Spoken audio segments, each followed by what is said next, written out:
Hello, old friends.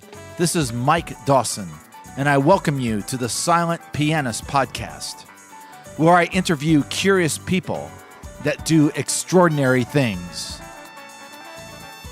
Today's guest is guitar virtuoso Jamie Glaser.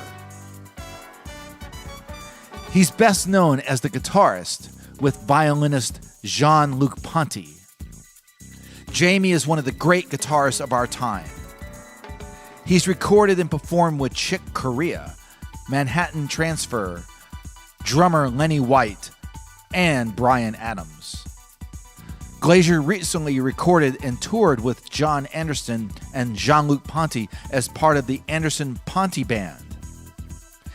And he's just returned from an extensive tour with Jean-Luc Ponty himself as the legendary 1970s, 1980s lineup returned to perform much of Ponty's catalog from the so-called Atlantic years. And you certainly have heard Jamie play guitar on classic television themes such as Seinfeld and Married with Children. I recently had a conversation with Jamie after he completed a long day of composing and recording at his studio in Utah. We talked at length about his life and his art. Enjoy this conversation with guitar virtuoso Jamie Glaser.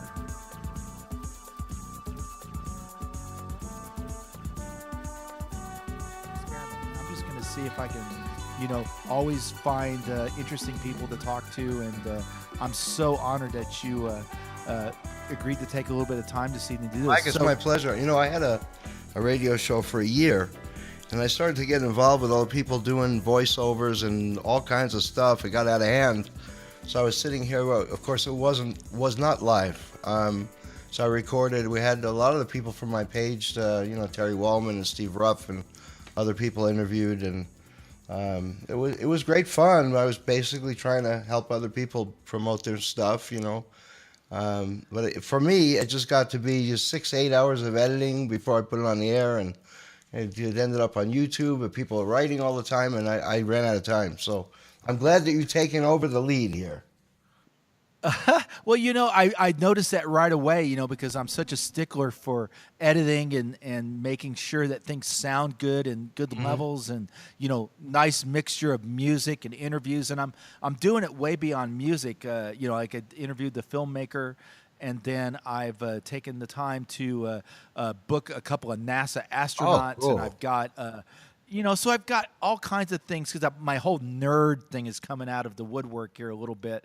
So it's going to be a lot of fun. No nerd. So well, I will drive off one bridge at a time here with this stuff. You're right. It takes a lot of time, and I wonder if I've bitten off a little bit more than I am willing to chew at a time. But we'll give it a try for a year and see what happens. I bet you'll do great. I know you will. You'll make it happen. Right, man. Well, you inspire me so much, Jamie. So, Jamie Glaser, welcome to the Silent Pianist. Thank you. Hey, for Mike, how you doing? I'm doing just so wonderful.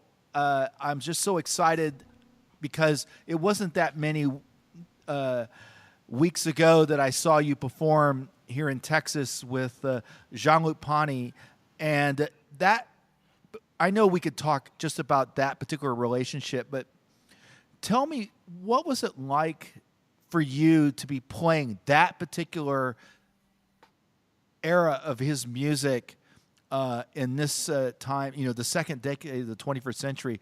Was it like a real deja vu sense for you? Well, actually, no. I mean, what was interesting was when I was first introduced, I was at Berklee College, and Steve Smith, who most of the people out there may know more as being the drummer for Journey. We were classmates, and he came to me and said that he was joining a French violinist, and he wanted to know if I wanted to join the band. So I called my father. I'm from New York, as you know, or people out there may not know. And my father flatly refused. He said, "You are not leaving Berklee. You're going to get your bachelor's of music degree, and if they want you now, they'll want you then. If they want you now, they'll want you later." So he was right. I did get an opportunity the year I graduated. Alan Holsworth left the band, and I got an audition and ended up in the band. I was very green, Mike. I had a Berklee training and a degree in composition. I didn't know any licks. I just kind of fell into this thing with mostly from the knowledge, and so I didn't really even know what I was getting into at the time.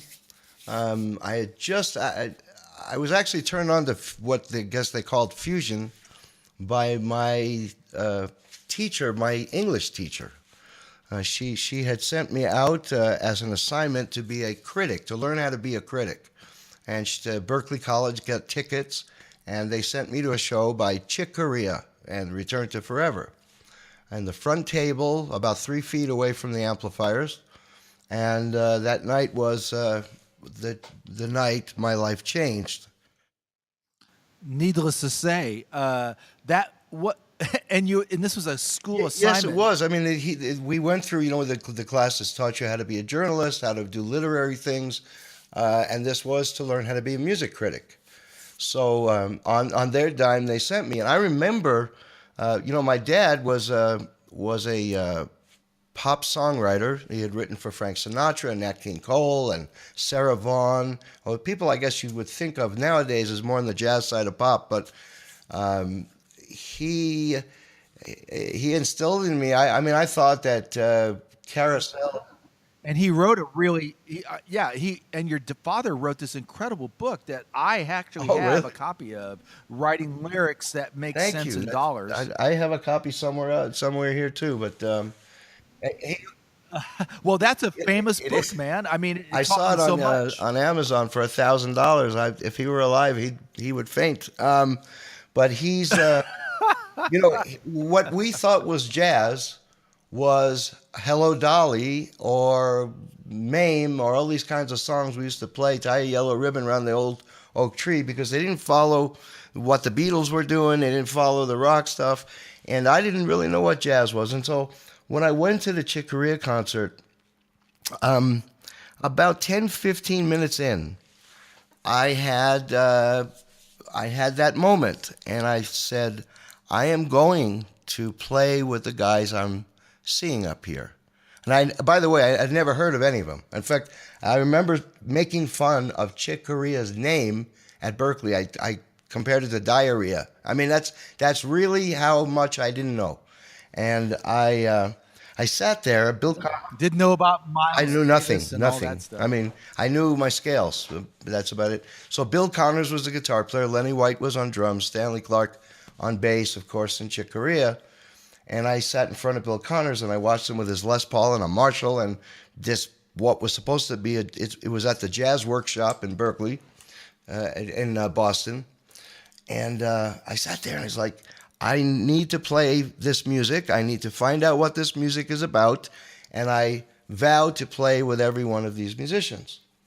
So at the end of the first show, I was truly overtaken. I mean, if you hear about someone who just found a new religion or whatever, I mean, that was my born again moment, And I asked the owner, who I had actually been on his case for a while to try to let my band play as an opening act, but he wouldn't, if I could stay for the second show.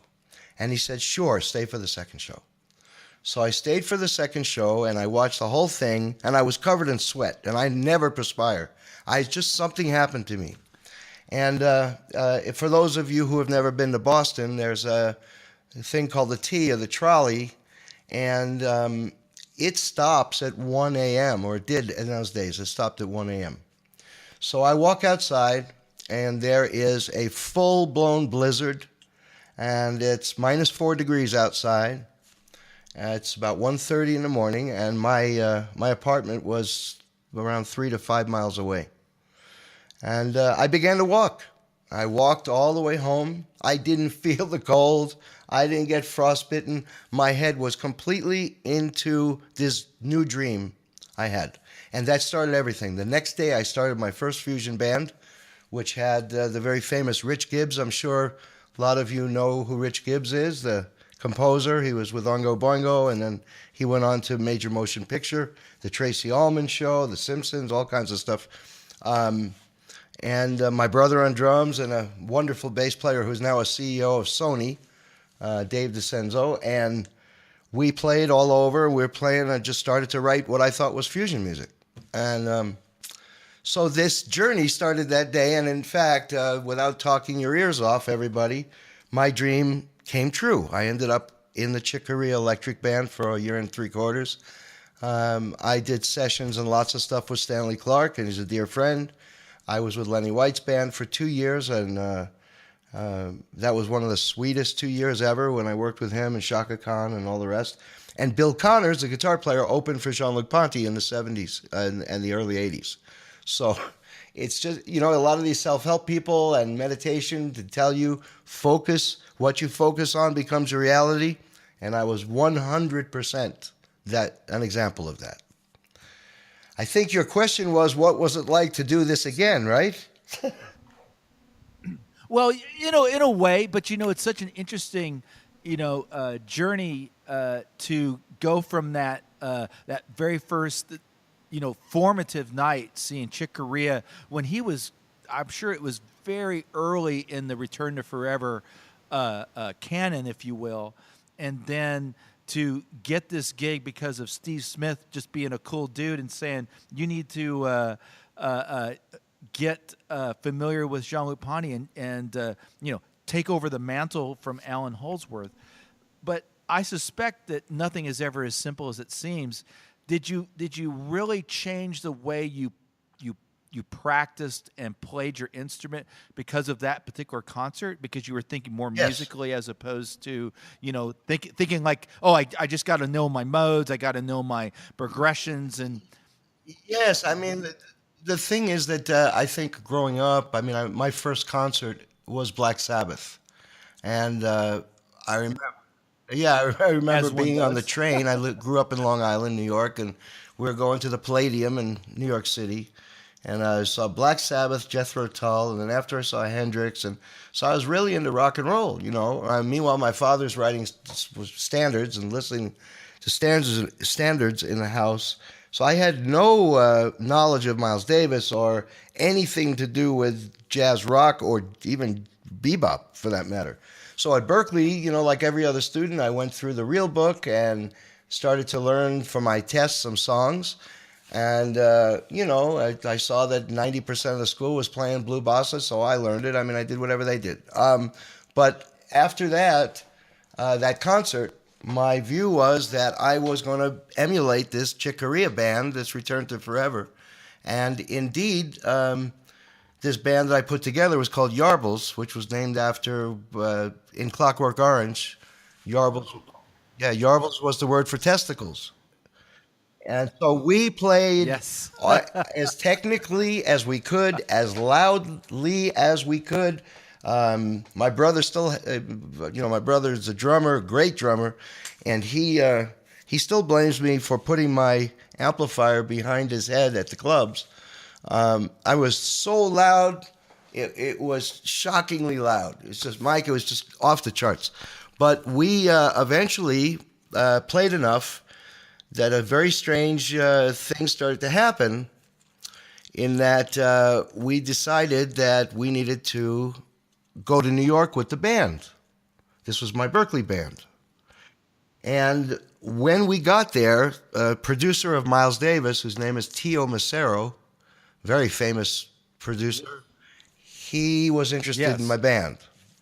So he took his money and produced a demo, and went up to whatever label the Brecker brothers were on and tried to get me a record deal. And for whatever reason, it didn't work out. But we started to do more and more. And before you knew it, the band that I started was playing at CBGB's. You know what that club is?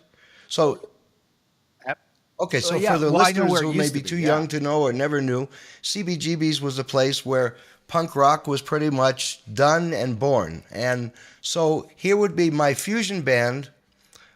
We would go from Boston, we go to school from like 9 to 5, we get in a van, we drive, and be in New York City in time for a midnight show. And we would be either opening for the Ramones or Deborah Harry, the Blondie, or Milk and Cookies, or trying to think of the couple of other famous, really giant people that became enormous. Of course, I had a crush on Blondie already, but every person did. And so this was a very weird thing that the owner of this punk rock club didn't really know what we were doing and loved us. So he wanted us. We ended up on the CBGB compilation album. We were, Daryl Hall and John Oates used to come, and they were our fans. And then we had Andy Warhol.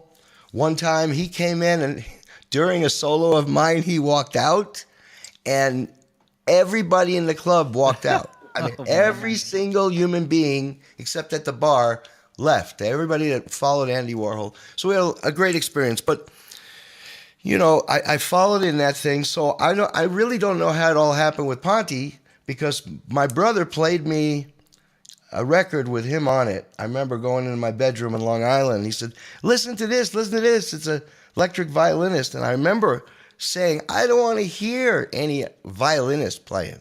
I remember that. I mean, I didn't even know. It's crazy. And it ended up to be the sweetest thing that'll probably ever be in my life, I did get a call. Alan Holsworth decided to leave the road. Jean-Luc actually called me on the phone himself and invited me to audition. My audition really was basically sight reading.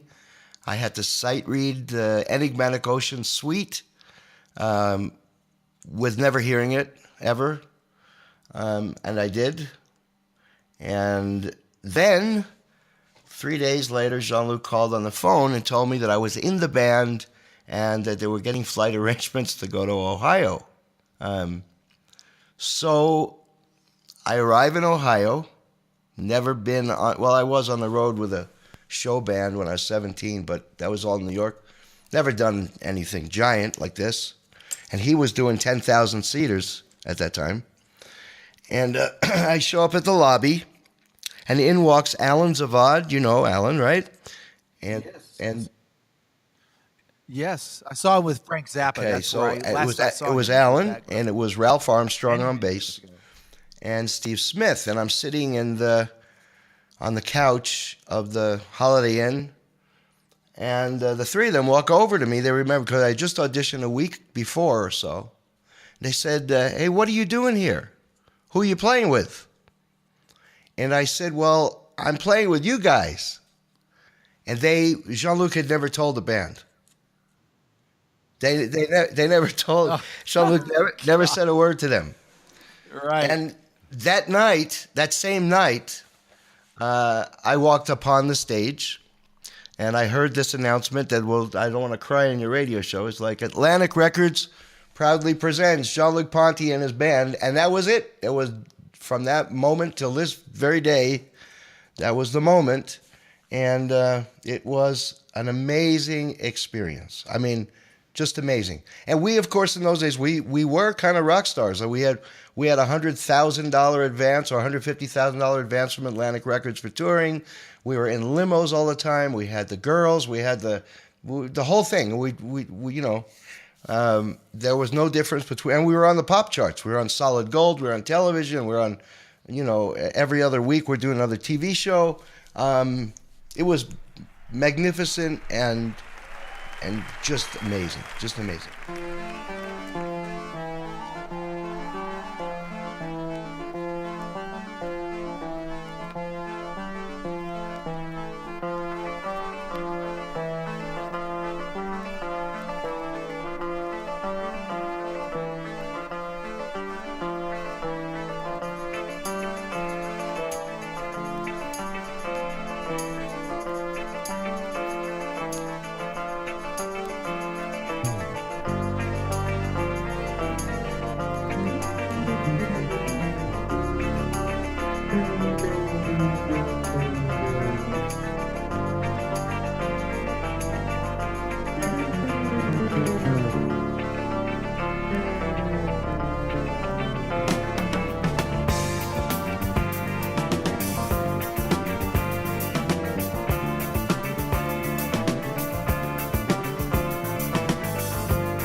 You know, the thing that I think about, you know, when I think about when I heard you guys playing on that live record that in the 70s, and I was in college, and it kind of gave me chills because I was going, this is a fusion group that Oh yeah, we're in the top 40 charts, and that was so.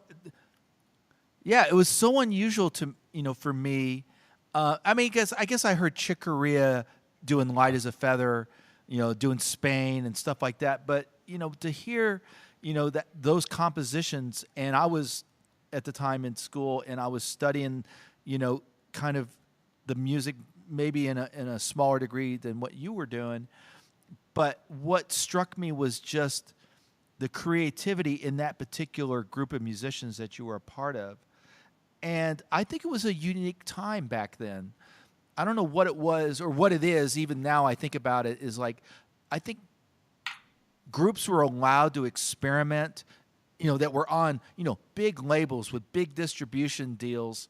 And I think we don't have that in the same degree as it was. We surely don't have it ago. with big labels. But I mean, if you talk to an indie musician, they can make a music sitting on a toilet now. They can do whatever they want. But in those days, it was the CEOs and the producers that the record companies hired. I mean, Ahmet Ertegun was the reason why we were signed. And later on, when I was a member of Manhattan Transfer, I don't know if people remember that band, it was Ahmet Ertegun again. And when we were signed with Lenny White to Elektra, it was Don Mizell. These were all fantastic music people. They weren't. They were still corporations, but the corporations put people who were musical in large positions, and so they were looking for something new. And also out of the '60s, where people were experimenting with all kinds of music, psychedelics and prog rock, of course, had a big influence on the music at this point. But we never went out of our way to do anything. And Jean-Luc's band is very, very scored. We all got charts. The only time we were free was during our solos, but everything else was orchestrated. And the thing was that we knew that Jean-Luc. Look, there was a lot of things happening. Jean-Luc was and still is a very handsome man. He writes beautiful melodies, which is being a composer for a living. I mean, a lot of people think of me as a guitarist, but I make 99% of my living composing. Is that melody is very important. Now, the other fusion bands that were happening, no matter who they were all about technique, playing fast, playing loud, whatever, and they didn't touch the people the same way. I mean, you go to Return to Forever concert, it was 80% male guitar players or drummers or whatever, keyboard players, that wanted us to be excited by the technique. They go to Brand X, they go to Jeff Lorber, they go whatever, and that was always the same thing. It was like a Berkeley class. But when it was Jean-Luc, it was like 80% girls.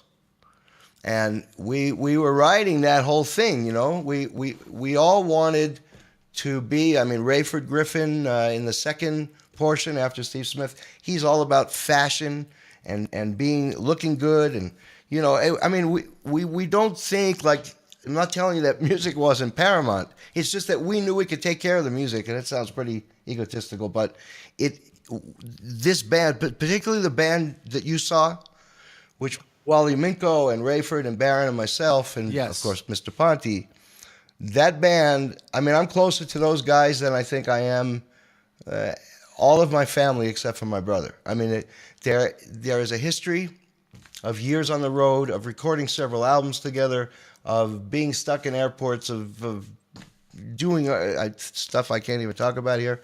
And so when we started this tour, which was your original question 20 minutes ago, this was like, well, for lack of a better word, Mike, an enormous gift, a Christmas, a Hanukkah gift. This wasn't a reunion to us. This was us ready to play Jean-Luc's music again, to thrill the audience. We're very aware that our audience age would bring their children and their grandchildren. We're ready for all the new people. We didn't think much about it, except that we had the same thing we had in the 80s and late 70s. We're gonna go out there and be like nobody else. And before we go on stage, we do this football thing. We all put our hands on top of each other and do rah-rah. We've been doing that for 40 years. Nothing's changed. And we don't think we're any older either, which is funny. I mean, the first night we played, I remember it was Seattle. Wally Minko, the keyboard player, he called me over. I thought something was wrong. He says, "Hey, Jamie." I was like, "Yeah, what's up?" He says, "What happened to the audience?" And I said, "What do you mean?" He says, "They're all old." Right. And really, what was so funny was we don't think we're different at all, none of us. I mean, it's crazy. Anyway, it was spectacular. We're hoping to do more in 2018, by the way, but I'm not permitted to talk about it, but we are talking about it. Well, I can't wait to learn more about that as it becomes more real to you guys. The thing that I was really interested in, you've kind of touched upon it a little bit. Your dad clearly is probably one of the biggest mentors you ever had, and he was a Tin Pan Alley composer, quoting you from your own bio. Can you tell me what it was like growing up with your dad? Tell me what it was like growing up. Thank you for asking about that. I wish I could be half of what my dad was. I mean, he was truly amazing, and he wrote like every night. He had brilliant partners. And I guess by the time I was 10 or 11 years old-ish, on Mondays we would drive from Long Island to Manhattan, about a 30-mile drive, and we would go to the Brill Building, which is the main building for selling songs in Tin Pan Alley. And we would do just like you read in all the books. We would go office to office. They all knew my father, and he'd say, I remember one guy who was super famous, had most of the songs that Frank Sinatra had first cut. His name was Lucky Carl. And we'd knock on Lucky Carl's door, no appointment, My dad's partner would meet us, the pianist, and he'd say, "Hey, Lucky, we wrote a new song. I think it would be great for Sinatra." And then Jerry Solomon, his partner, would sit down at the piano, and my father and he would sing. And if Lucky Carl liked it, he'd send us downstairs, which was below the first building, to a studio called Associated Recording Studios. Associated Recording Studios was the studio in the Brill Building. And in those days, the publisher would pay for the demo. This was amazing because the studio musicians stayed there all day long. They just waited for publishers to send these songs down. That's where I first met Tony Mottola and a whole bunch of the top studio guys. And in fact, my father had me sit down with them when I was 12 and do my first studio work with them. But I think that the story that would be most interesting to your listeners might be this one. We had just done a demo of one of my father's songs, and the engineer turned to us. He said, "I want to show you my new record. It's going to be a #1 hit." This is the engineer, right? So we didn't know he was a musician or whatever. And he puts on the tape, and it goes... Anyway, the song was, "I'm coming to take you, they're coming to take me away." Remember that song? "They're coming to take me away, ha ha, hee hee, ho ho, to the funny farm where life is beautiful all." Anyway, he's playing this. He's playing this on a tape, right? And the way he's getting that drum sound was he was using a second recorder using the flange. Right. So I got my first look at what a flanging sound was, and he kept splicing the tape, And my father, I remember he said to the engineer, Jerry, he says, "You're nuts," he says, right? So my father's writing love songs for Frank Sinatra. And this guy, "They're coming to take me away to the funny farm where life is beautiful all the time." Right. And And anyway, I'll be damned. About 4 weeks later, we're driving, same trip, yeah, same trip to the Brill Building, and on WABC, ABC Radio in New York, the cousin Brucey, who is the guy There who it introduced was. the Beatles in New York, he announces this song, and before you know it, it was number one. To your question, my dad was a perfectionist and you know his book. He had his ways of doing things, but indeed, I wrote hundreds of songs with him, and we had our first song together released when I was 13 years old. A song called "I Am Curious," and my dad walked in with this song. I wrote the music on guitar, and we sang it for some publisher. It was TRO, which was Famous Music Corporation. And my father walks in with this record by a lady named Carol Strom, and he puts the 45 on, and there is this song we wrote with a full Los Angeles Hollywood orchestra. I'm a boy from Long Island. And he said to me, he hugged me, he said, "I love you." He said, "You know, this is going to be on the radio." I couldn't believe it, you know. And the next day we're in the car, and there's our song on the radio. I was actually, I was in the music union. I joined when I was 12 and a half. My father took me to the New York Union, which was all like, they're not mafia, but everybody was Italian. So there was a guy who was the president. His name was Vince Rosito. And my father walked in. He said, "Hey, you got to let my kid join the union, you know, whatever." And so Rosito says, "Hey, have your kid play something." So I got out the guitar and I played the standard "Moonlight in Vermont." You know that song? So, you know, I don't even know if I could still remember. It was like...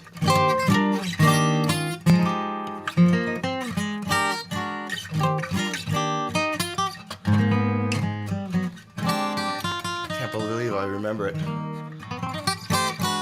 Anyway, I played that, and I look over at Vince, and his mouth is open. He said, "Where did he learn to do that?" You know, so he told him about Joe Breeze, who's a guitar player on the Ed Sullivan Show. And Vince got out the contract, and I signed up with the local 802 in New York. And like 3 weeks later, my father introduced me to Stephen Scott Orchestras, which was the premier casual office doing weddings, bar mitzvahs, corporate work.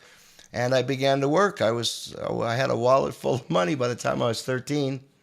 And I'm very grateful. So I was writing with my dad from the age of about 9 or 10. We had hundreds of songs. We also had a children's record company, educational record company. My songs were on Sesame Street and Captain Kangaroo with my dad. And yeah, I mean, we were completely connected musically.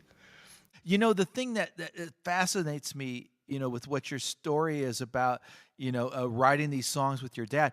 Now, was he the lyricist and you were writing the music and the melody? So that was a real partnership. You were kind of like a father and son, you know. Yes, along those lines. I mean, indeed, Mike, he was always kind of teaching me. I think his greatest lesson to me from the musical standpoint was that the music needs to marry the lyric. Or in some cases, if you're a film writer, the picture. There are a lot of people these days that don't do this. They write a sad song and they write it in, you know, like a polka for it. I mean, that was very, very important that I learned to marry. He wanted me to become a good accompanist. And we used to drive to New York, and he would sing songs, and I'd be in the front of the car and accompany him.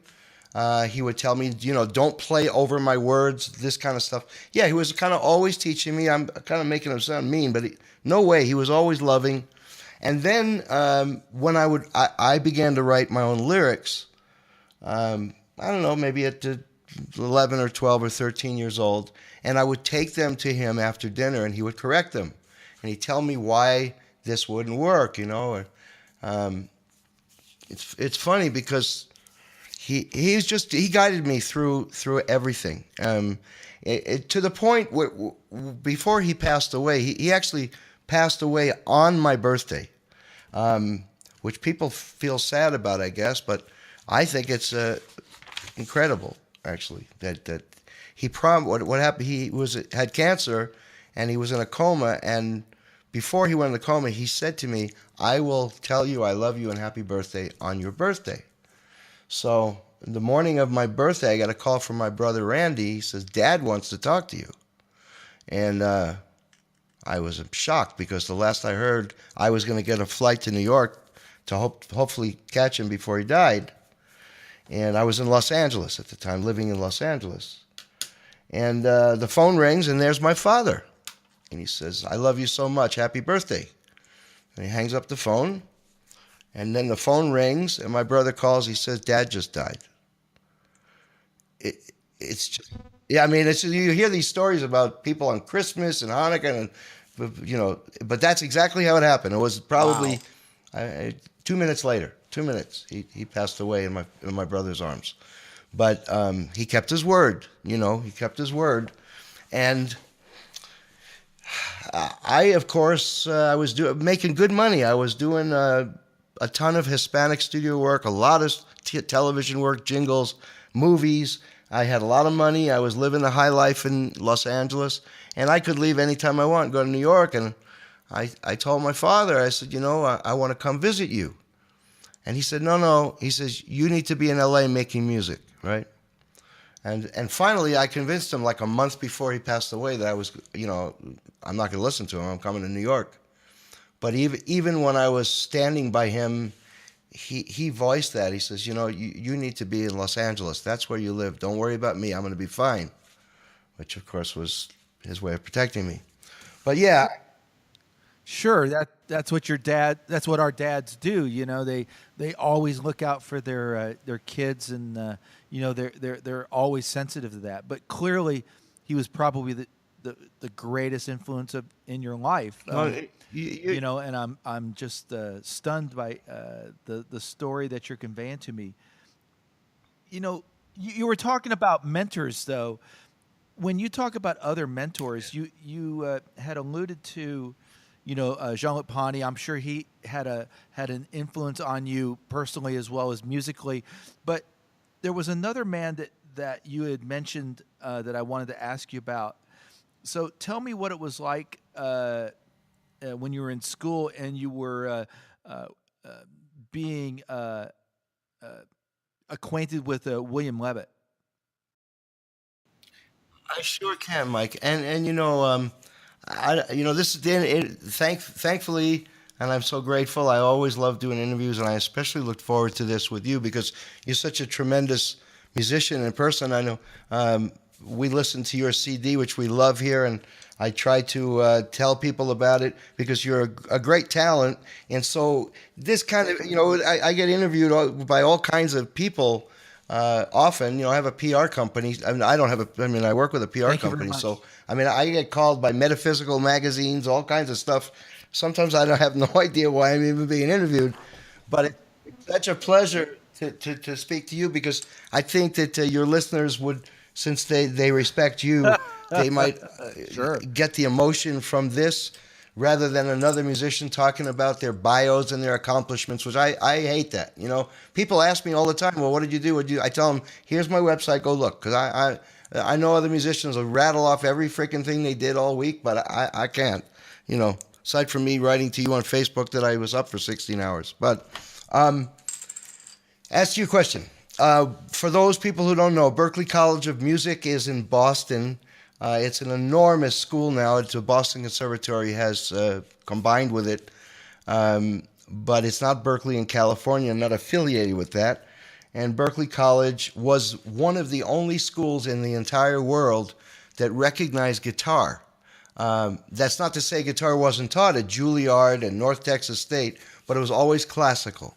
So you could not learn jazz or Hispanic or Latino music or fusion or rock or anything at any other school. So Berklee was where I was interested to go. It was also very, very career oriented. So there's a lot of networking, a lot of movers and shakers from there. So I was super glad to go to Berklee. So I get to the school. I've now been taking lessons on since I'm 9 years old. I'm already doing studio work. I'm already doing $40,000 worth of gigs a year at 16 years old. And I walk in for my audition or orientation audition, and the guitar teacher who is auditioning me can hardly play. I mean, he was stiff. I remember thinking, this guy doesn't play as well as my 13-year-old students, which is a kind of a horrible thing to say, but I remember that day very well. And anyway, I went through the audition, and he noticed I read very well and this and that, and we had a discussion about stuff. And he said, well, I'll be your teacher. And I remember I walked in the hallway, and I was like, this can't be happening. I'm at the greatest, what I thought was the greatest jazz school in the world, and here's a person teaching me that I can outplay. You know, my ego was pretty giant then. It probably is now too, but at least it was pretty magnificently giant back then.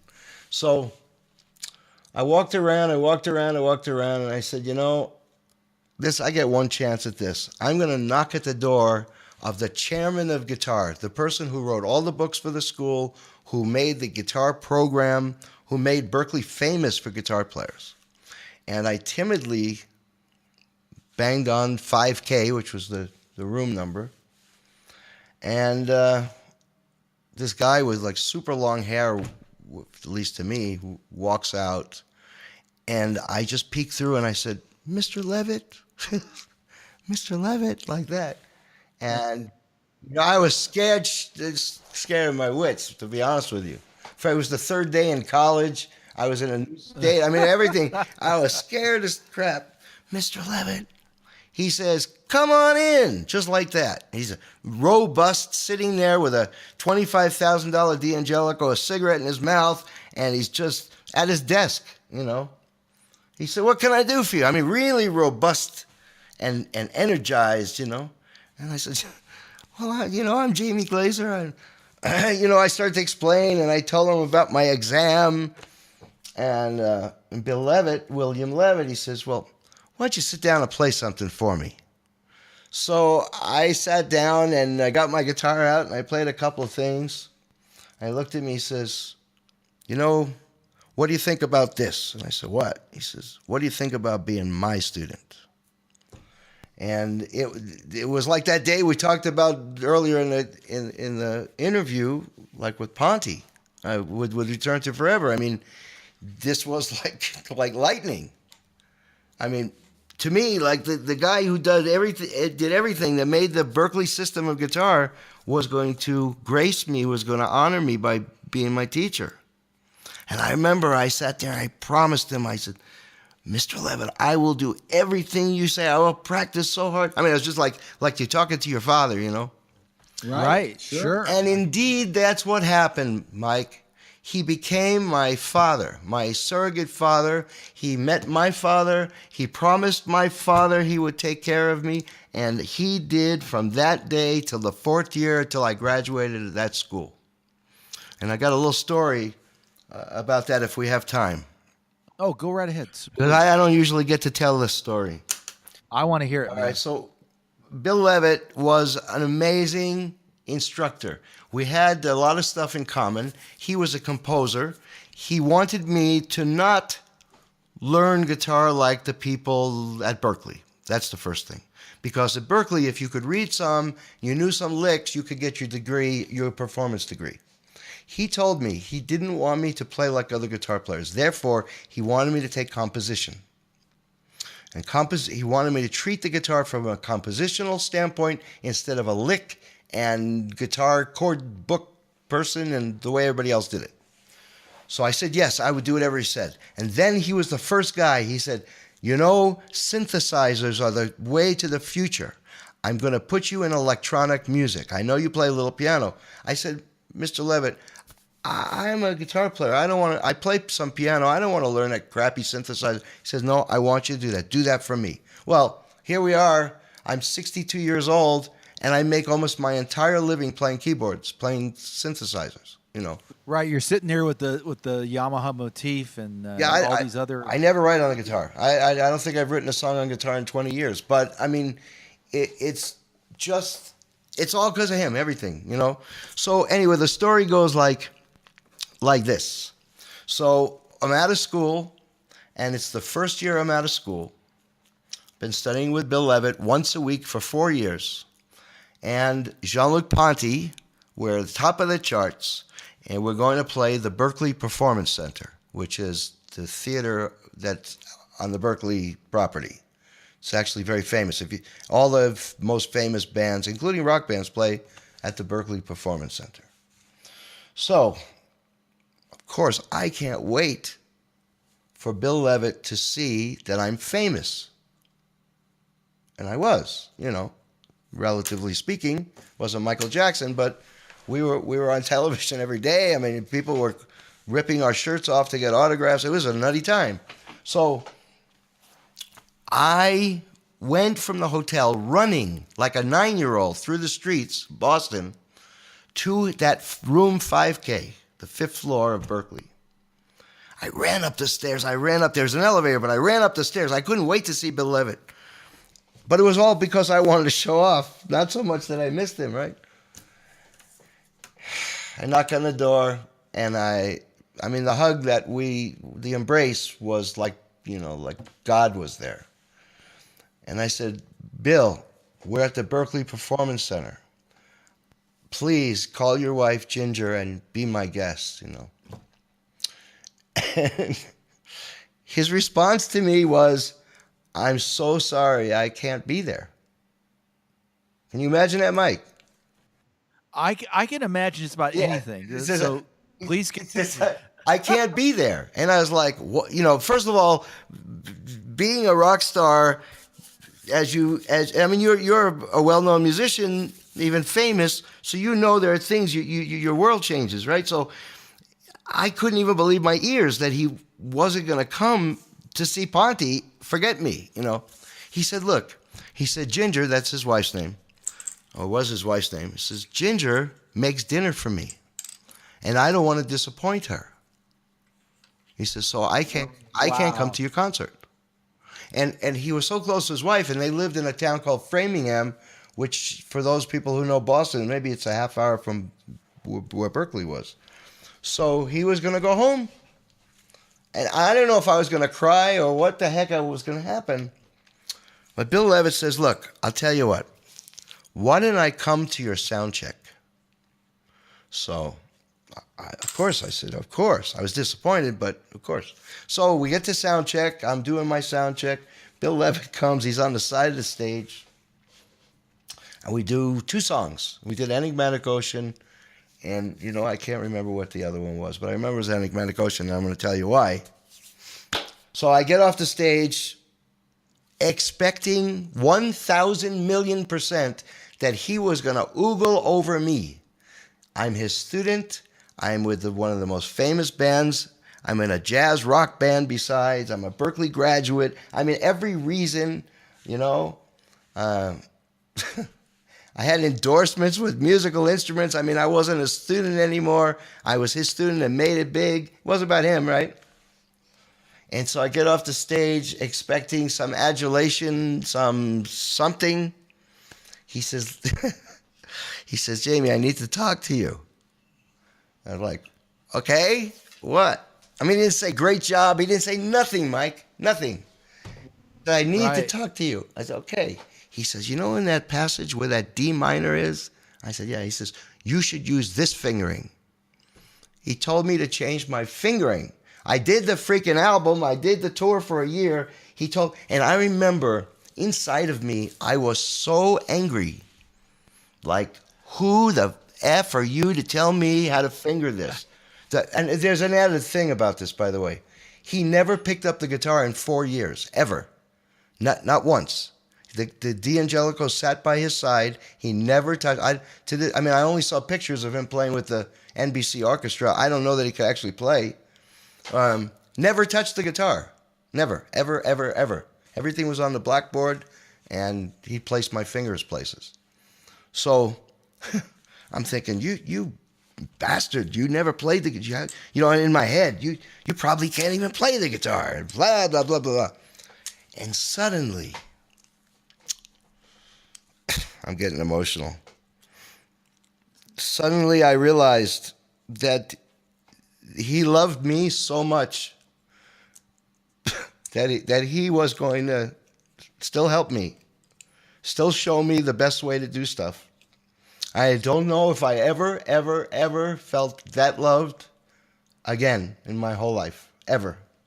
It was that moment that it was a moment that, I don't know, on a podcast like this, even if we had the picture going, if I could express how big that was. And it made me grow up, that moment. It gave me my first taste of what grateful was. You know, Gratitude. What gratitude was. It gave me my first taste of what appreciation is.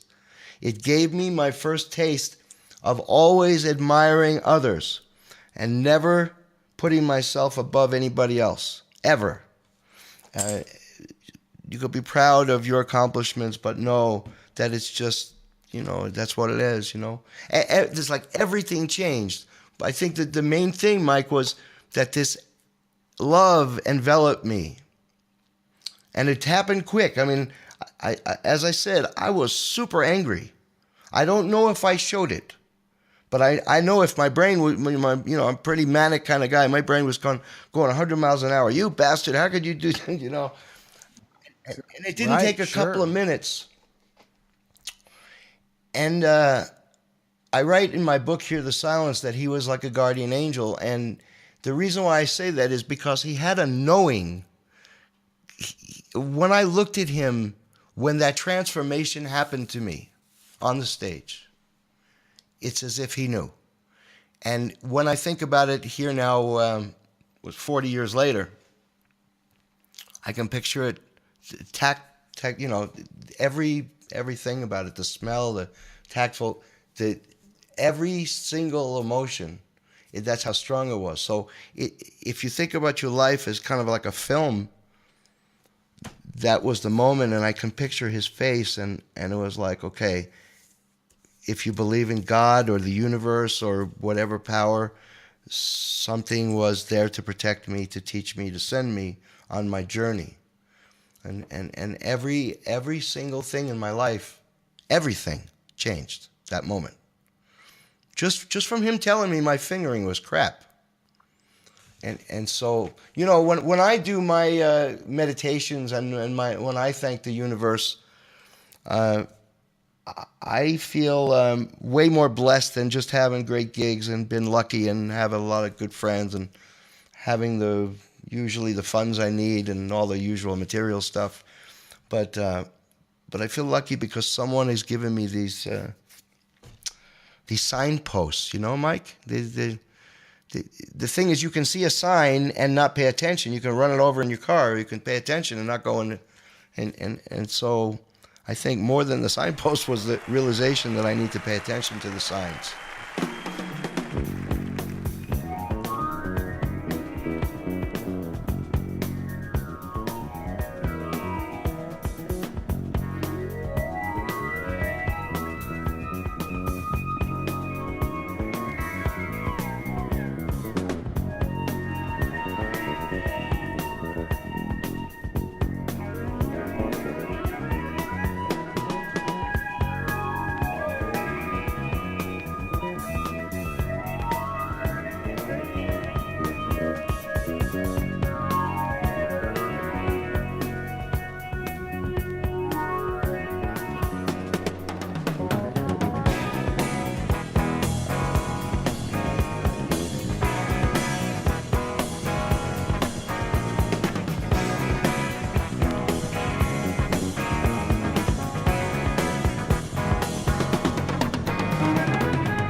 Thank you.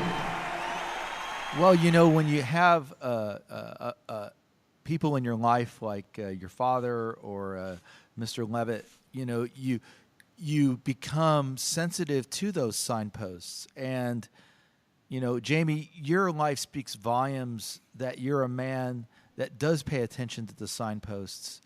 And it inhabits your music because you have a career that, you know, people pay attention to. Like you say, it's kind of coupled to the celebrity status of your work because you've played with so many great musicians.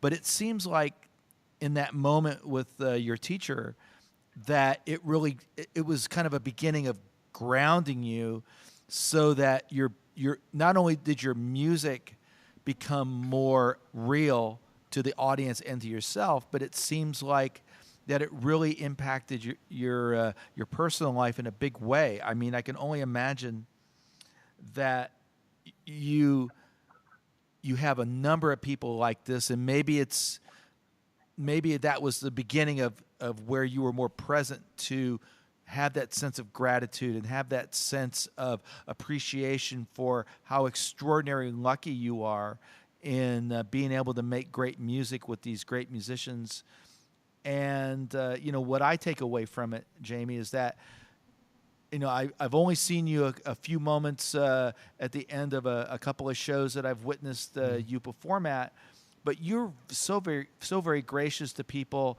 It seems like you never meet a stranger. You tend to really make people feel that sense of love and joy, and it's not only communicated through your music, but it's also communicated through the way you interact with people on the road, or just simply when you're talking to somebody on the street. Maybe with your students there at Snow College, the School of Music there in Utah. We're almost out of time because we're about at an hour. Holy cow! And I know we've been talking. You've been talking, and it's been fantastic. But I want to hear a little bit about the school that you're a part of in Utah, because you're living in northern Utah. Tell me a little bit about the school. Yeah, it's a wonderful place. The guy that got me involved is an amazing musician, guitarist. His name is Rich Dixon. People have seen him. He used to do the Donnie and Marie show for years and years, and he's a big session player here.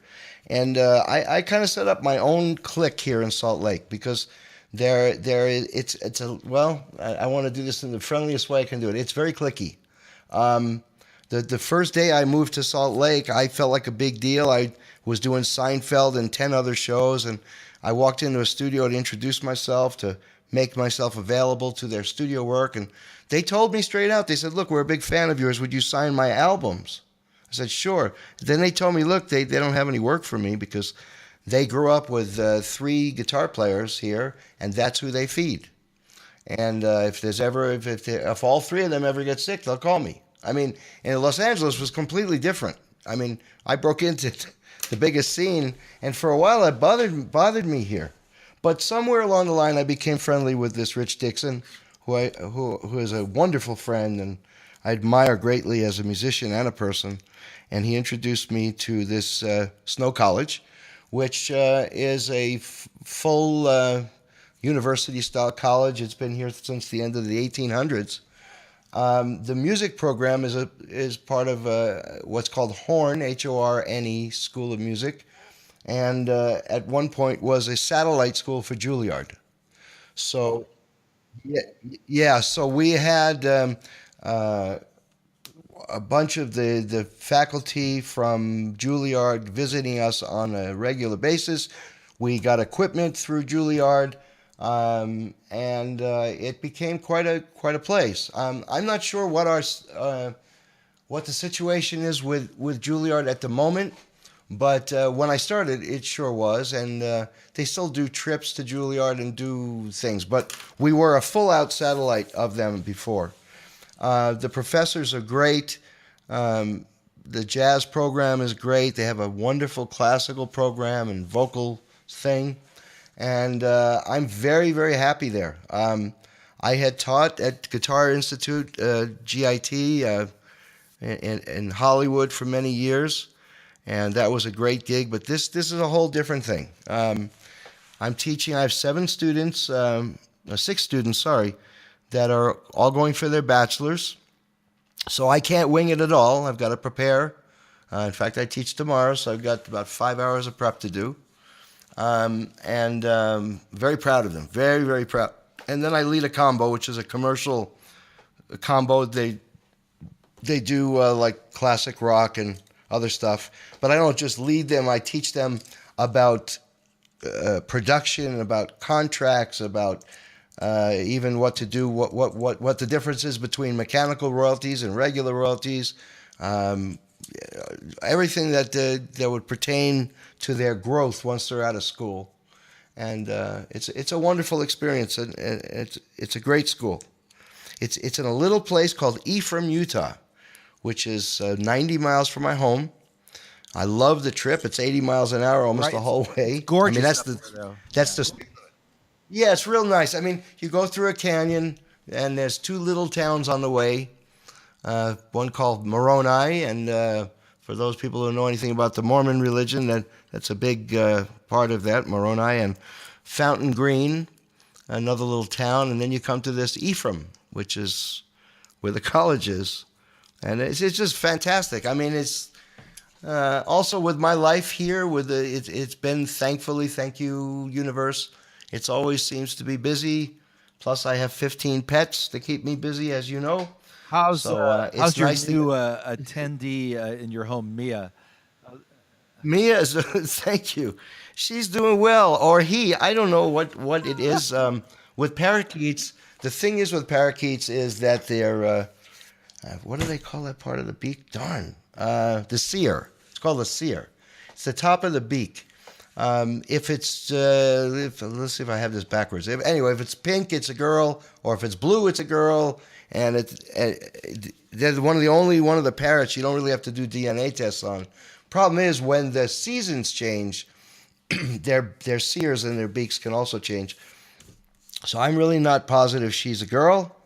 My other parakeet, Piccolo, was much more taken by the last two who were girls.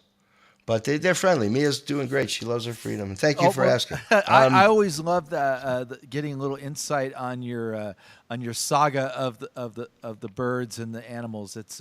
I was just telling a good friend of mine tonight. I says, I just interviewed a musician that had goats and lambs in his studio the other day, and the name of his studio is called the Cozy Ark. So I said, I got a theme going here. I'm interviewing musicians that are kind of like Dr. Dolittle thing here. So I want to.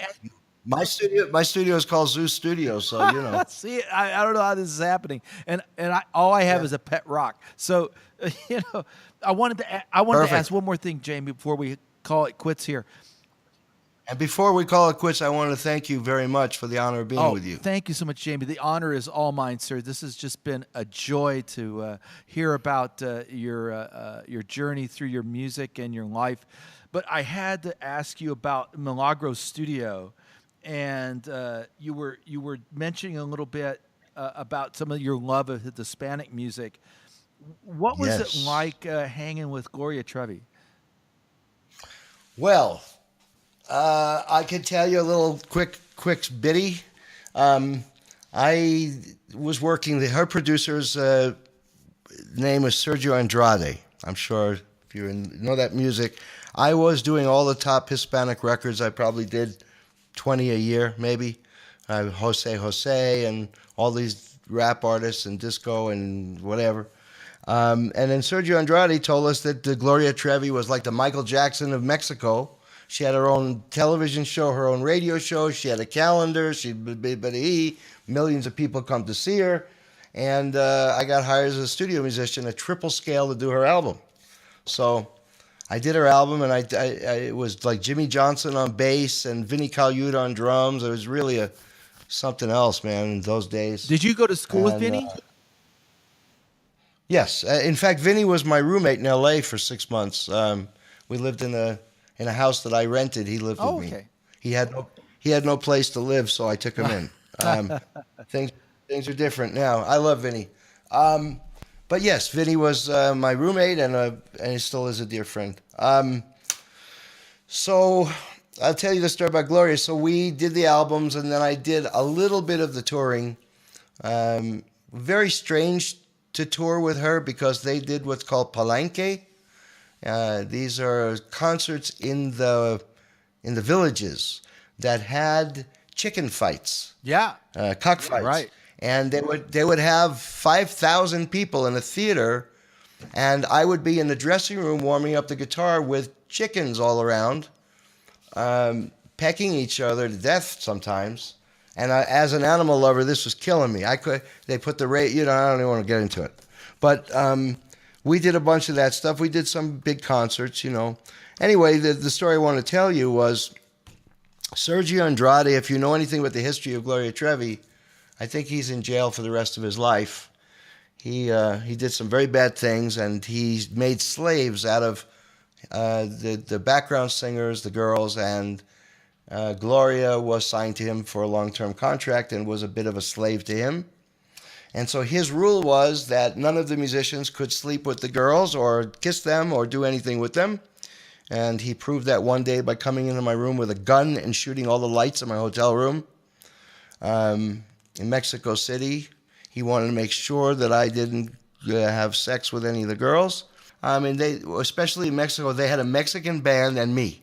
Or we brought Bob Leatherbarrow, the great drummer, and maybe once in a while a bass player from up here, depending on if we were playing in Guadalajara at the Civic Theater there, when there was 15,000 people, whatever. Right.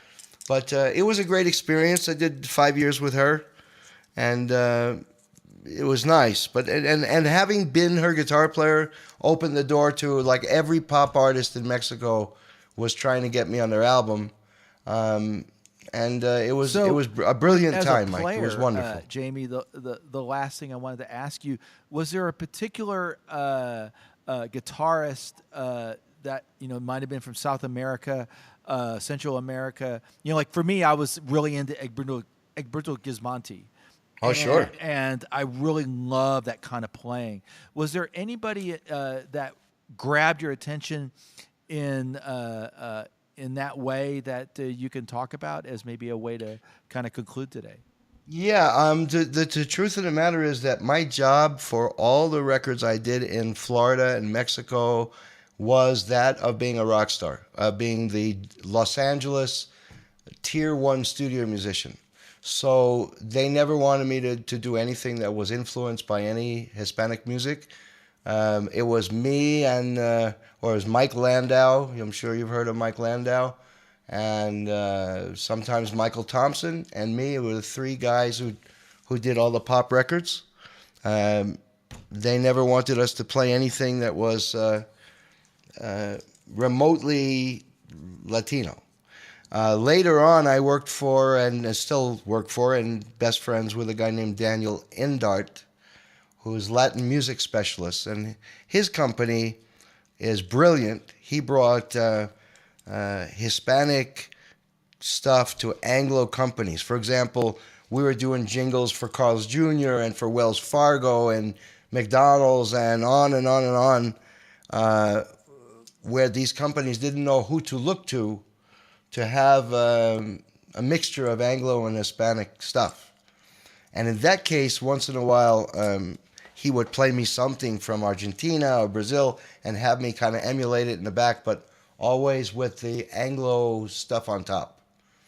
So unlike your influence by there, I didn't have to do anything that was actually from there. Oh, yeah. I mean, I guess the reason I asked that question is because as a pianist, over the last year, I've been preparing a classical program that I haven't done that kind of music in 30 years. I mean, I walked away from the classical music world. I mean, I love that music, but I didn't want to make a living that way anymore. But I guess as I get into my 50s, I'm kind of drawn to this music. But I've been listening to like Julian Bream and some of those great guitar players, and I've been listening to the way they interpret music, and then I try to play it in a pianistic fashion. So I was just, I guess it's where my question was coming from, is like, do you listen to music just simply for pure enjoyment, and maybe you read things when you do have time? I know you're a busy guy, but do you read things that are just for fun? Mike, what's going to be taken as horrible, because this has actually happened before when I've done Guitar Player magazine and other stuff like that. They're either astonished or disappointed. The truth is, I don't listen to music for enjoyment. I listen to your album for enjoyment, I must say. I'm not just trying to flatter the host, but it came at a time where my girlfriend was here. We listened, and I listened again. But I only turn on music to help me produce my next day's work, which I've heard from other musicians. Man, that's pretty sad. And the truth of the matter is, Mike, if I go to a concert, which is like I just went to as guests of John Anderson to the Yes Show.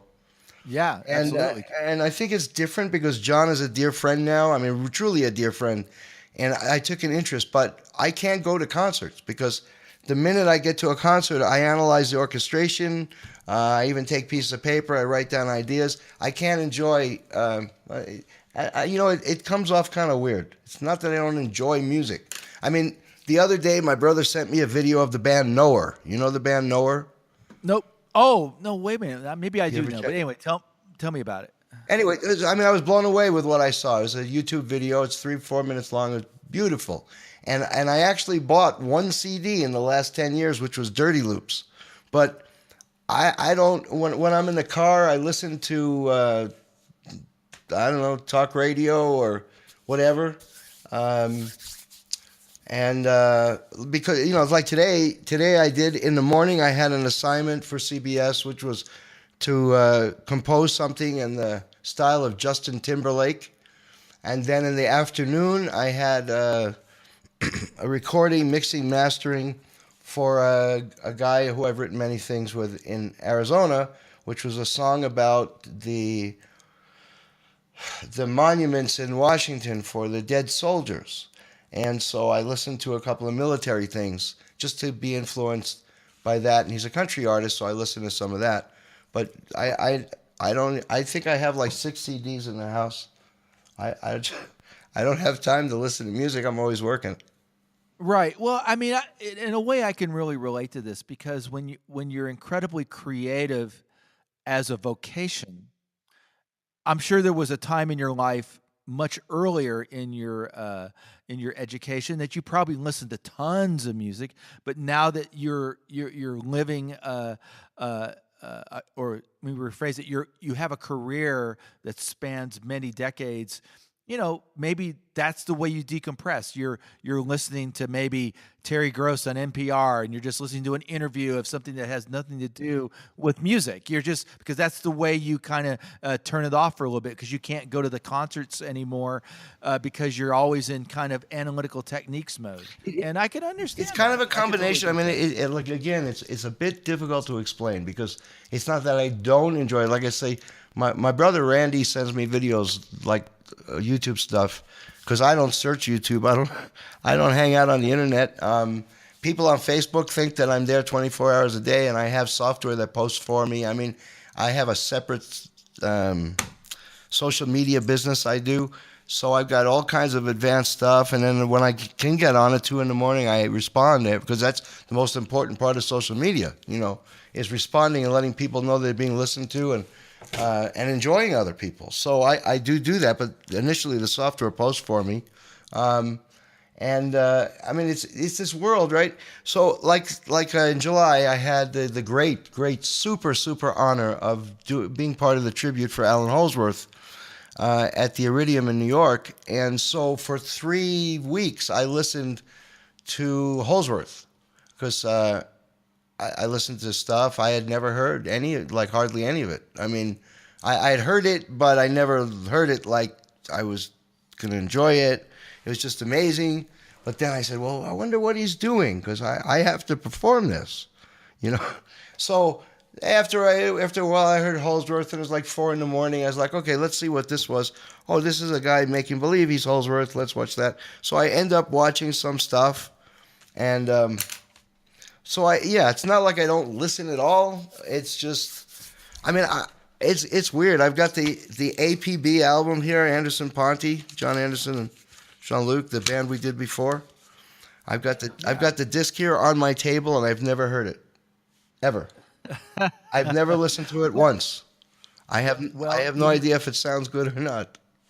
It sounds very good. You can take my word for it. But Jamie, I can't think of a better way to conclude today's conversation. And once again, thank you so much for being so generous with your time. Thank you. And all I can wish you is the best of luck with whatever's in your future. And get outside and enjoy that beautiful Utah mountain air. And hang out with Mia and Bosley and Beanie and Piper and Peekaloo and Mia. You're really good at this, aren't you? Well, the thing is that I know that is part of what gives you pleasure, is hanging out with your animals, and that's another way of decompressing. And like you say, it's those signposts that you pay attention to. But you know what? I really feel that it's so important to learn from the universe. What can you learn from a tree? What can you learn from the animals. I mean, I have strange animals compared to other people. I've got a master bedroom with 6 chinchillas free to wreck the room and all the rest of it. But then, you know, when I'm done with my night's work after we close our interview, I go in there and I sit and I let them walk all over me, and I wonder what is it they can teach me, you know, where another person say, well, these are darn rodents who are destroying your room, and that's not what I get from them.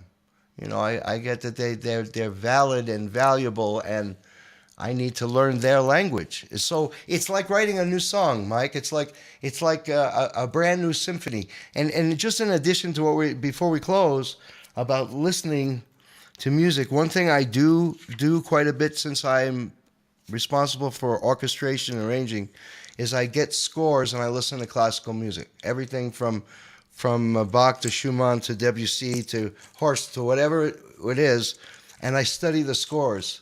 And in that way, yes, I'm still studying, but I'm also enjoying that music. So for me, classical music is the place that I think I'll end up someday, which is the place you said you left. Yeah, and I'm kind of come full circle myself, you know, because I'm reading Copland scores and I get reminded of like, oh, I really did like this music, and I shouldn't forget it. It's a sign. Yeah. It's a signpost that I should pay attention to myself. Well, Jamie, this has been wonderful, and that's it.